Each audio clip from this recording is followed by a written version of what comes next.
Très heureux de vous rejoindre ici. J'arrive pour le dessert, si je puis dire.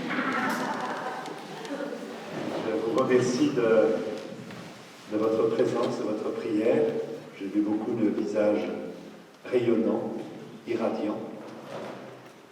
Il s'est passé des choses importantes pour beaucoup d'entre vous. Dieu soit loué dans ce lieu de grâce. Je voudrais, avant de vous partir, nous séparer, vous dire quelque chose sur l'importance pour chaque personne de creuser non seulement sa relation avec Dieu, mais aussi de mieux approfondir son identité féminine, masculine. Nous avons la joie d'avoir des rassemblements qui s'appellent Camp Cœur d'Homme, qui se sont développés, il y en a plusieurs chaque année. Les filles de roi correspondent à une proposition aussi, vraiment pour étayer, approfondir son histoire personnelle à partir de sa féminité, de sa maternité. Il me semble que la mission d'une femme aujourd'hui, elle est dans notre société, je ne veux pas tomber dans des stéréotypes, mais je vois trois dimensions qui me semblent fondatrices de votre présence dans le monde, de votre présence dans l'Église. D'abord, l'intériorité. Marie retenait toute chose dans son cœur. Et je crois que la femme a un rapport très particulier qu'elle exprime de manière spécifique dans sa maternité, mais avec cette intériorité. Cette intériorité qui ne peut pas réduire simplement à des émotions, mais profondément, essentiellement à la présence de Dieu en nous. Et vous avez à la vivre, cette intériorité, et à la rappeler au monde, et à la rappeler à vos enfants, petits-enfants, à vos conjoints.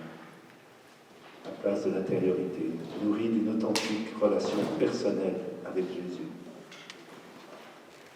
Il y a dans la vocation de la femme une dimension aussi prophétique. Sentinelle de l'aurore, aimait à dire le pape Jean-Paul II. La vocation est prophétique aussi. À l'image de la Vierge Marie, là aussi, qui, ayant traversé l'histoire, nous parle du fond de l'histoire, qui est pour nous la rencontre avec Dieu.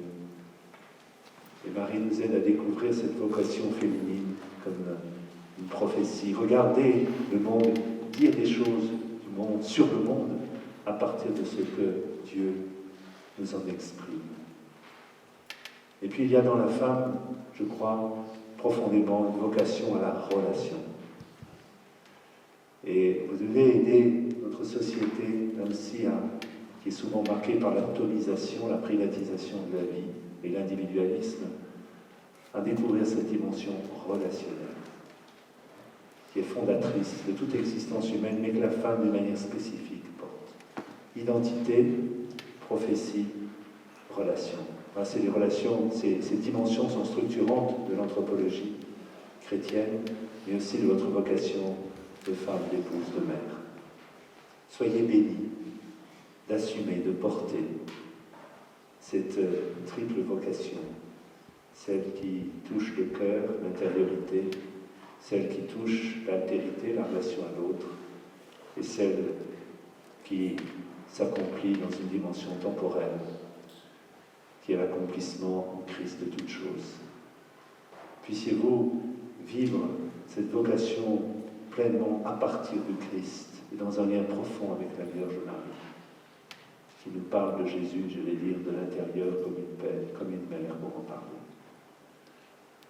Je vais maintenant, au terme de cette Eucharistie, au terme de cette session, vous donner une ultime bénédiction. Vous en avez eu beaucoup. C'est la bénédiction d'un pasteur qui vous envoie en mission.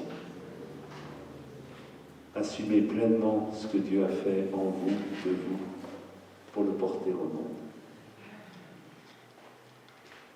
Demandez à cette Église qui a une dimension féminine et maternelle et qui trouve en Marie sa plénitude d'expression, demandez à l'Église de vous aider à être vraiment des femmes selon le cœur de Dieu. Si vous voulez bien vous lever.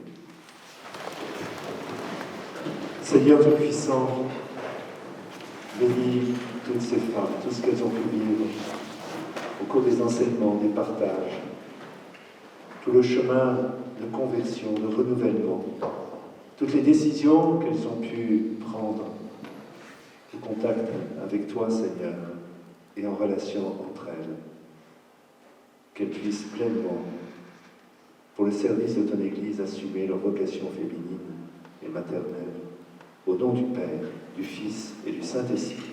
Amen. Que Dieu vous bénisse. Je compte sur votre joie.